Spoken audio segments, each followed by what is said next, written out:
Imagine a man who smiles at you over the fence, helps organize the neighborhood block party, and dresses up as a clown for kids' birthdays. You'd say he's the perfect neighbor. But what if I told you that behind this mask of the nice guy hid one of the most cold-blooded serial killers in history? John Wayne Gacy proved a terrifying truth: the most dangerous predator isn't the one growling from the darkness, but the one smiling at you in broad daylight. Welcome to Code Red Psychology. Today, we're dissecting the anatomy of deception.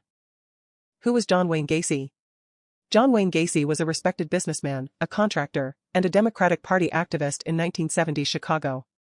He had photos with the First Lady of the United States, organized charity fairs, and was known as Pogo the Clown, a character who entertained children in hospitals. To the outside world, he was the embodiment of the American dream. But behind this facade lurked a monstrous darkness.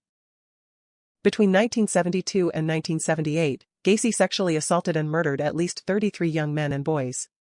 Most of them he buried in the crawlspace of his own home, in that very place that was supposed to be a safe haven. Methods of manipulation: social camouflage. How did he manage to hide for so long? Gacy was a master of social camouflage. He used his status as a respectable family man and upstanding citizen as an impenetrable shield. When police received complaints, they were less likely to believe them than they were to believe him. His hunting method was simple: he lured victims with promises of work in his construction company or money for escort services. Using the authority of a boss and the trust of a neighbor, he lulled them into a false sense of security.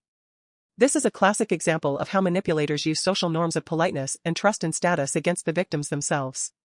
He knew that people didn't want to see evil in someone who baked pies for the neighborhood sale. Conclusion: how to recognize the threat. Gacy's story teaches us a cruel but important lesson: normalcy is not a guarantee of safety. Manipulators and predators often mask themselves as the friendliest and most helpful people in the room. How do you protect yourself? First, trust actions, not reputation.